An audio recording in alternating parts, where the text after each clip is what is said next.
जरूरी सूचना है आप सभी स्टूडेंट्स के लिए। स्टडी फॉर सिविल सर्विसेज का Android app Google play store में आ चुका है, उसको प्लीज तुरंत इंस्टॉल कर लीजिए। और अगर आप स्टडी फॉर सिविल सर्विसेज के सिर्फ ऐप से कोई भी कोर्स, कोई भी पीडीएफ परचेस करते हैं तो उसमें अप्लाई कूपन, अगर आप ज्ञान सर जो है आप उसमें अप्लाई करते हैं, ये कूपन कोड है, तो उसमें 20% फीस तुरंत माफ हो जाएगी। मतलब 20% डिस्काउंट तुरंत उसमें लग जाएगा। ज्ञान सर लिखना है, नॉर्मली ज्ञान सर, स्मॉल लेटर में है सब कुछ, कोई स्पेस नहीं, कोई कॉलम नहीं, सिर्फ ज्ञान सर, GYANSIR। इस तरह से अगर कूपन कोड लगाते हैं आप ऐप में बाई करने से पहले, जो अप्लाई कूपन वाले में आता है, तो 20% का डिस्काउंट तुरंत मिलेगा। वीडियो देखिए। दोस्तों एक बार फिर से आपका स्वागत है यूपीपीएससी बेस्ट ऑनलाइन कोचिंग के इस यूट्यूब चैनल पर। फ्रेंड्स, आज की इस वीडियो में हम लोग ज्योग्राफी के एक महत्वपूर्ण बिंदु दक्षिण एवं मध्य भारत की पर्वत श्रेणियां एवं पहाड़ियों की चर्चा करेंगे। इससे पहले की वीडियोस में हम लोगों ने हिमालय का कंप्लीट डिस्कशन कर रखा है। अगर आपने नहीं देखा है तो आप प्लेलिस्ट में जाकर जरूर देखिएगा। यह क्लास सभी प्रकार की स्टेट पीसीएस एग्जाम और वनडे एग्जाम के लिए अत्यंत महत्वपूर्ण है। तो चलिए दोस्तों, बढ़ते हैं आज के इस अपने क्लास की ओर। देखिए, दक्षिण एवं मध्य भारत के पर्वत श्रेणियों की बात करेंगे तो इसमें मुख्य रूप से विंध्य श्रेणियां, सतपुरा की श्रेणियां, महादेव की श्रेणियां, अजंता श्रेणी हो गया, पूर्वी घाट की जो पर्वत श्रेणियां, पश्चिमी घाट की पर्वत श्रेणियां, इन सब के बारे में एक एक करके पढ़ेंगे। क्लास काफी इंपॉर्टेंट होने वाला है। यहाँ से क्वेश्चन हर पेपर में देखने के लिए मिलते हैं, चाहे वनडे एग्जाम हो या फिर पीसीएस का एग्जाम हो, क्वेश्चन जरूर देखने के लिए मिलेगा। तो चलिए दोस्तों, बढ़ते हैं क्लास की ओर। देखिए, आप अगर देखना चाहें तो इस ग्राफ, यहाँ पे जो ये आपको डायग्राम दिया गया, ये ग्राफ दिया गया, इसमें आप ध्यान से देख सकते हैं, इस मैप में चीज़ों को समझ सकते हैं कि कहाँ विशेष रूप से पर्वत श्रृंखलाओं को बताया गया। देखिए, हिमालय की बात करेंगे, आपने ट्रांस हिमालय में कराकोरम पढ़ा था। देखिए ये रहा, है ना, कराकोरम के बाद ये लद्दाख श्रेणी है ना, ये जास्कर श्रेणी है, ये कैलाश श्रेणी, ये ट्रांस हिमालय का हिस्सा है। इसके बाद देखिए यहाँ पर अगर बात करेंगे, देखिए ये शिवालिक श्रेणी को दर्शाया गया है ना।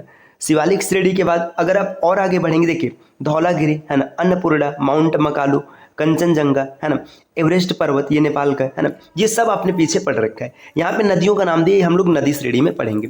अब जब मध्य भारत में प्रवेश करेंगे और दक्षिण भारत में जाएंगे तो देखिए अरावली की श्रेणी आपको यहाँ देखने के लिए मिलेगा, है ना। इसके बाद अरावली के बाद देखिए विंध्य श्रेणी ये रहा, है ना, सतपुड़ा की श्रेणी है, ये महादेव श्रेणियाँ हैं, अजंता श्रेणी हो गया।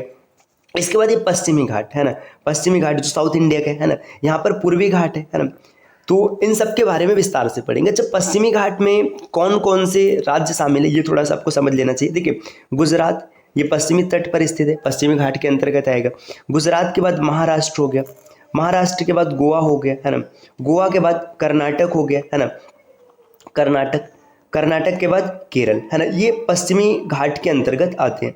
और वहीं पूर्वी घाट की बात करेंगे, जैसे तमिलनाडु हो गया, है ना, तमिलनाडु के बाद यहाँ पर देखिए तेलंगाना हो गया, है ना। अब माफ कीजिएगा, आंध्र प्रदेश हो गया। तमिलनाडु के बाद तेलंगाना, मैंने लिखा आंध्र प्रदेश हो गया, है ना।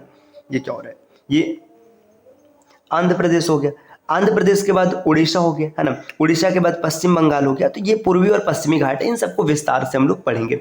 यहाँ पर प्रायद्वीपीय भारत में देखेंगे तो कुछ लैंड लॉक स्टेट भी आते हैं, है ना। मुख्य रूप से 4 लैंड लॉक स्टेट हैं, इन चारों का नाम आप कमेंट करके जरूर बताइएगा। चलिए अब बढ़ते हैं आगे अपने क्लास की ओर।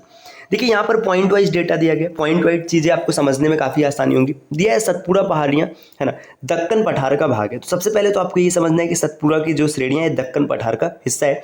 इनका विस्तार मध्य प्रदेश व महाराष्ट्र राज्यों में है। इन श्रेणियों के उत्तरी भाग पर नर्मदा नदी और दक्षिणी भाग पर ताप्ती नदी बहती है। देखिए जो सतपुड़ा श्रेणी है या सतपुड़ा की पहाड़ियाँ हैं ना, इसके उत्तर में अगर आप आएंगे तो आपको नर्मदा नदी मिलेगा, और दक्षिण में अगर आप आएंगे तो यहाँ पर आपको ताप्ती नदी मिलेगा। तो एक पॉइंट आप यहाँ से ये नहीं समझ सकते हैं कि नर्मदा और ताप्ती, है ना, इन दोनों के बंटवारे का काम कौन कर रहा है, सतपुड़ा की पहाड़ियाँ कर रही हैं, ठीक। और ये किसका हिस्सा है, दक्कन पठार का हिस्सा है, मध्य प्रदेश और महाराष्ट्र तक फैली है। सतपुड़ा श्रेणियां इन नदियों के मध्य स्थित है। देखिए यहाँ पे यही पॉइंट बताया गया। अजंता श्रेणी महाराष्ट्र राज्य के औरंगाबाद जिले में स्थित है। देखिए अजंता श्रेणी कहाँ पर है, महाराष्ट्र जिला राज्य और इसके औरंगाबाद जिले में स्थित है। धूपगढ़ चोटी सतपुड़ा श्रेणी की सबसे ऊंची चोटी है। देखिए अब यहाँ से एक बिंदु ये क्लियर हो गया कि धूपगढ़ चोटी, है ना, ये सतपुड़ा की सबसे ऊंची चोटी है। यह सतपुड़ा राष्ट्रीय उद्यान पंचमढ़ी में स्थित है। तो धूपगढ़ चोटी कहाँ पर स्थित है, पंचमढ़ी में स्थित है, और सतपुड़ा राष्ट्रीय उद्यान में। पश्चिमी घाट को सह्याद्री के नाम से भी जाना जाता है। पश्चिमी घाट मतलब जो आपने 5 स्टेट्स देखा है ना, ये भारत में आप ऐसे देखेंगे, है ना। ये पश्चिमी घाट जो है इसको सह्याद्री के नाम से भी जाना जाता है। इसका विस्तार पश्चिमी तट पर गुजरात से लेकर तमिलनाडु तक 1600 किमी। यही चीज़ यहाँ पे बताई गई थी कि गुजरात, है ना, महाराष्ट्र, गोवा, कर्नाटक और तमिलनाडु, यहाँ तक ये कुल 1600 किमी है ना। चलिए और आगे बढ़ते हैं। तो सह्याद्री नाम याद रखिएगा, पश्चिमी घाट का नाम है। आप स्क्रीन पर कुछ नंबर देख पा रहे हैं। अगर आप टीम के पेड कोर्सेज से जुड़ना चाहते हैं तो आप इन दिए गए नंबर पे कॉल या व्हाट्सएप करके टीम के पेड कोर्स से जुड़ने की प्रक्रिया समझ सकते हैं। इसके अतिरिक्त ज्ञान सर का व्हाट्सएप नंबर है, आप यहाँ से व्हाट्सएप के माध्यम से जानकारी प्राप्त कर सकते हैं। अभी तक अगर आपने प्ले स्टोर से स्टडी फॉर सिविल सर्विसेज का एप्लीकेशन इंस्टॉल नहीं किया तो आप इसे जरूर इंस्टॉल कीजिएगा, क्योंकि दोस्तों एप्लीकेशन के माध्यम से अगर आप किसी भी कोर्स को परचेस करते हैं तो आपको प्रॉपर डिस्काउंट देखने के लिए मिलेगा। चलिए आगे बढ़ते हैं अपने क्लास में।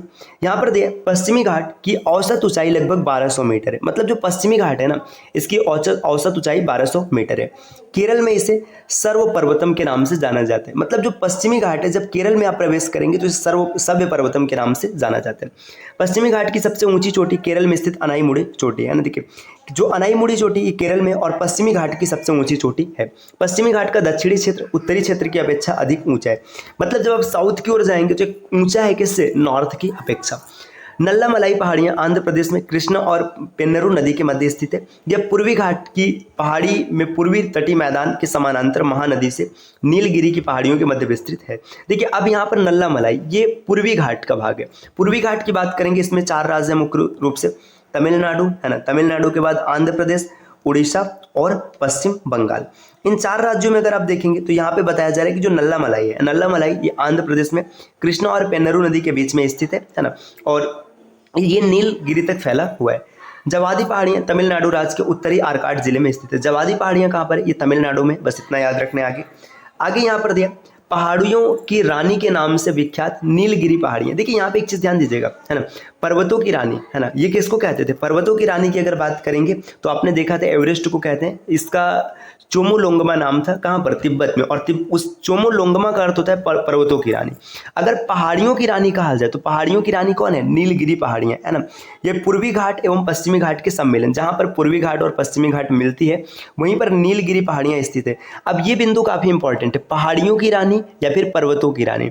अगर पहाड़ियों की रानी कहेगा तो नीलगिरी है, और पर्वतों की रानी कहेगा तो फिर माउंट एवरेस्ट है। वहाँ पर एवरेस्ट मिल सकता है, सागर माथा मिल सकता है, चोमोलोंगमा भी मिल सकते हैं। आगे देखिए यहाँ पर दिया डोडा बेट्टा नीलगिरी पहाड़ी की सर्वोच्च चोटी। तो डोडा बेट्टा ये नीलगिरी पहाड़ी की सर्वोच्च चोटी है, ऊंचाई है 2637 मीटर। दक्षिण भारत की प्रसिद्ध टोडा मतलब तमिलनाडु जनजाति यहीं पर निवास करती है। यहीं पर कहने का मतलब है नीलगिरी पहाड़ियां में निवास करती है। अन्नामलाई पहाड़ियां केरल और तमिलनाडु राज्य की सीमा पर स्थित है। इसकी सर्वोच्च चोटी अनाईमुड़ी है। देखिए अन्नामलाई ये कहाँ पर है, केरल और तमिलनाडु, है ना, इसकी सीमा पर स्थित है, और अनाईमुड़ी सर्वोच्च चोटी यहाँ पर है।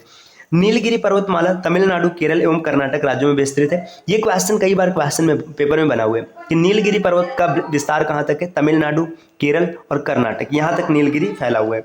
नेक्स्ट यहाँ पर दिया है कार्डामम पहाड़ियाँ दक्षिण भारत में दक्षिणी पश्चिमी तट के केरल एवं दक्षिण पूर्वी हिस्से के तमिलनाडु और यहाँ के हिस्से पर स्थित है। देखिए यहाँ पे बताया जा रहा है कि दक्षिण भारत में दक्षिणी पश्चिमी घाट के केरल और दक्षिण पूर्वी हिस्से के तमिलनाडु में कौन सी स्थित है, कार्डामम पहाड़ियाँ, है ना। इन पहाड़ियों पर इलायची की खेती व्यापक पैमाने पर की जाती है। तो यहाँ से क्वेश्चन कई बार बना है कि कार्डामम पहाड़ियाँ किसकी खेती के लिए प्रसिद्ध है, इलायची की खेती के लिए। नेक्स्ट दिया सेवराएं पहाड़ियाँ तमिलनाडु के सलेम कस्बे के पास स्थित है। लगभग 50 वर्ग किमी क्षेत्रफल में विस्तृत पहाड़ियाँ पूर्वी घाट का हिस्सा है। मतलब सेवराएं, है ना, ये पूर्वी घाट का हिस्सा है। तमिलनाडु का प्रसिद्ध हिल स्टेशन यारकाड इन्हीं पहाड़ियों पर स्थित है। यारकाड इन्हीं पहाड़ियों पर स्थित है, मतलब सेवराएं पहाड़ियों पर स्थित है। महादेव कैमूर पहाड़ियाँ मध्य प्रदेश में स्थित है। कैमूर की पहाड़ियाँ सीधा क्वेश्चन बनता है ना, कहाँ पर स्थित है, मध्य प्रदेश में स्थित है। गढ़जात की पहाड़ियाँ उड़ीसा राज्य में स्थित, मतलब गढ़जात कहाँ पर स्थित है, उड़ीसा राज्य में। सीधा सीधा आपको फैक्ट याद करने हैं, जहाँ पर गौड़ जनजाति निवास करती है। तो ये क्वेश्चन बनेगा गौड़ जनजाति कहाँ पर निवास करती है, गढ़जात पहाड़ियों पर। बालाघाट श्रेणी, हरिश्चंद्र श्रेणी और सातमाला श्रेणी महाराष्ट्र राज्य में विस्तृत है। देखिए बालाघाट, हरिश्चंद्र और सातमाला महाराष्ट्र में फैली हुई है। अजंता श्रेणी का विस्तार सिर्फ और सिर्फ महाराष्ट्र में, है ना। रामगिरी की पहाड़ियाँ आंध्र प्रदेश के चित्तूर जिले में स्थित है। यह पूर्वी घाट या महेंद्र पर्वत का हिस्सा है। तो रामगिरी की पहाड़ियाँ ये महेंद्र पर्वत का हिस्सा है, आपको बस इतना याद रखना है। आगे बढ़ेंगे, मैकाल पहाड़ी सतपुरा श्रेणी का पूर्वी भाग है, ये छत्तीसगढ़ राज्य में। मैकाल कहाँ पर है, ये छत्तीसगढ़ राज्य में स्थित है। और आगे बढ़ते दोस्तों, अनाईमुड़ी दक्षिण भारत की और पश्चिमी घाट दोनों की ही सर्वोच्च चोटी है ना। इसकी ऊंचाई, ये अनाईमुडी आपने पीछे पढ़ रखा है, यह केवल केरल के इडुक्की जिले में स्थित है। यह चोटी पश्चिमी घाट के पर्वत का भाग है। तो अनाईमुडी किस जिले में? इडुक्की। इडुक्की किस राज्य का भाग है? केरल का, है ना। नीलगिरी पहाड़ी भारतीय प्रायद्वीप के पूर्वी घाट और पश्चिमी घाट के मिलन बिंदु पर स्थित है ना। ये तो हम लोगों ने पीछे भी देख रखा है ना। नीलगिरी पहाड़ी को ब्लू माउंटेन के नाम से भी जाना जाता है। तो ब्लू माउंटेन कौन है? नीलगिरी। इसकी सर्वाधिक ऊंची चोटी डोडा बेट्टा है ना। देखिए अनाईमुडी पूरे साउथ इंडिया की सबसे ऊंची चोटी है, और डोडा बेट्टा की अगर बात करेंगे तो नीलगिरी पहाड़ियों की सर्वोच्च चोटी है। भारतीय समुद्र शास्त्रियों ने 3 समुद्र पर्वत श्रेणियों की खोज की। इसमें से एक हिंद महासागर बेसिन में, दूसरा पूर्वी अरब सागर में सागर कन्या, तथा तीसरा मुंबई से 455 किमी दक्षिण पश्चिम में खोजा गया। इस सागर का नामकरण महान वैज्ञानिक सीबी रमन के नाम पर सागर पर्वत रखा गया है ना। अब आगे बढ़ते हैं। यहाँ पर देखिए रामगिरी की पहाड़ियाँ आंध्र प्रदेश के चित्तूर जिले में स्थित है ना। बस इतना याद रखना है कि रामगिरी पहाड़ियाँ आंध्र प्रदेश के चित्तूर जिले में है ना। यह पूर्वी घाट और महेंद्र पर्वत का हिस्सा है। इसके अतिरिक्त रामगिरी की पहाड़ियाँ छत्तीसगढ़ के मैकाल श्रेणी में भी स्थित है।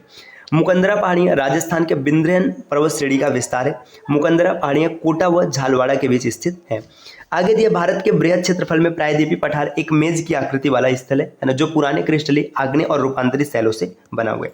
नेक्स्ट दोस्तों यहाँ पर दिया है, देखिए पॉइंट सीधा सीधा आपको पढ़ना और आपको याद रखने। प्रायद्वीपीय भारत गोंडवाना भूमि के टूटने एवं अपवाह के कारण बना प्राचीनतम भूभाग है। इस पठारी भाग में चौड़ी तथा छिछली घाटियां और गोलाकार पहाड़ियां पाई जाती हैं। मध्य उच्च भूमि और दक्कन का पठार प्रायद्वीपीय भारत का मुख्य भाग है। देखिए प्रायद्वीपीय भारत की बात करेंगे है ना। देखिए ये पेनिनसुलर इंडिया है प्रायद्वीपीय भारत। ये 22 डिग्री अक्षांश के नीचे का जो भारत है इसी को प्रायद्वीपीय भारत कहते हैं। बस आपको इतना याद रखना है। अरावली श्रेणी गुजरात के पालनपुर से लेकर राजस्थान एवं हरियाणा से होकर दिल्ली तक लगभग 800 किमी की लंबाई में फैला है। तो अरावली पर्वत श्रेणी गुजरात से स्टार्ट होता है, राजस्थान, हरियाणा और दिल्ली तक फैला है। इसका निर्माण प्री कैम्बियम काल में हुआ है, जो 600 से 570 मिलियन वर्ष पूर्व माना जाता है। अरावली का निर्माण प्री कैम्बियम काल में हुआ है। आगे बढ़ेंगे दोस्तों, यहाँ पर दिया यह भारत ही नहीं बल्कि विश्व की सबसे प्राचीन श्रृंखलाओं पर्वत श्रृंखलाओं में से एक है। मतलब जो अरावली है ये भारत की ही नहीं, अगर पूरी दुनिया की बात करेंगे सबसे प्राचीन श्रृंखलाओं में तो उसमें से एक है। काफ़ी इंपॉर्टेंट डेटा याद रखने। और अरावली का सर्वोच्च शिखर है गुरु शिखर, जो 1722 मीटर ऊंचा है ना। अरावली विशिष्ट वलित पर्वत का उदाहरण है। विशिष्ट वलित पर्वत है ना। अवशिष्ट वलित पर्वत उन पर्वतों को कहते हैं जो प्रारंभिक पर्वत अपर्दन की शक्तियों द्वारा काट कर नीचे हो जाते हैं तथा उनका अवशिष्ट या शेष अवरोधक भाग्य दृष्टिगोचर होने लगता है। मतलब ये पर्वत श्रृंखला टूटने से बना है। अवशिष्ट पर्वत, बस आपको इतना याद रखना है। अतः इन्हें घर्षित पर्वत या फिर अवशिष्ट पर्वत भी कहा जाता है। जैसे विंध्याचल ये भी अवशिष्ट पर्वत है, अरावली ये भी अवशिष्ट पर्वत है, सतपुड़ा ये भी अवशिष्ट पर्वत है इत्यादि। अब यहाँ पे देखिए भारत में पर्वत श्रृंखलाओं के बारे में बताया गया। देखिए यहाँ पे भारत में अलग अलग प्रकार की पर्वत श्रृंखलाएं और उनकी उच्च चोटियों के बारे में जिक्र किया गया है। तो दोस्तों यहाँ तक हम लोग पढ़ते हैं। अगली क्लास में देखेंगे भारत की पर्वत श्रृंखलाएं। ये काफ़ी इंटरेस्टिंग क्लास है ना, और लगातार चलती रहेगी। बस इस प्रकार के वीडियोस को निरंतर देखने के लिए आपको चैनल को सब्सक्राइब करना है। अगर आप टीम के पेड कोर्सेज से जुड़ना चाहते हैं तो इसमें से आप किसी भी नंबर पे कॉल या व्हाट्सएप करके टीम के पेड कोर्स से जुड़ने की प्रक्रिया समझ सकते हैं। इसके अतिरिक्त ज्ञान सर का व्हाट्सएप नंबर है, आप यहाँ से व्हाट्सएप के माध्यम से जानकारी ले सकते हैं। और स्टडी फॉर सिविल सर्विसेज का एप्लीकेशन आप जरूर इंस्टॉल कीजिएगा दोस्तों, क्योंकि इस एप्लीकेशन के माध्यम से अगर आप किसी भी कोर्स को परचेस करते हैं तो आपको प्रॉपर डिस्काउंट देखने के लिए मिलेगा। चलिए फिर मिलते हैं आपसे नेक्स्ट वीडियो में कुछ नए इन्फॉर्मेशन के साथ। तब तक के लिए नमस्कार।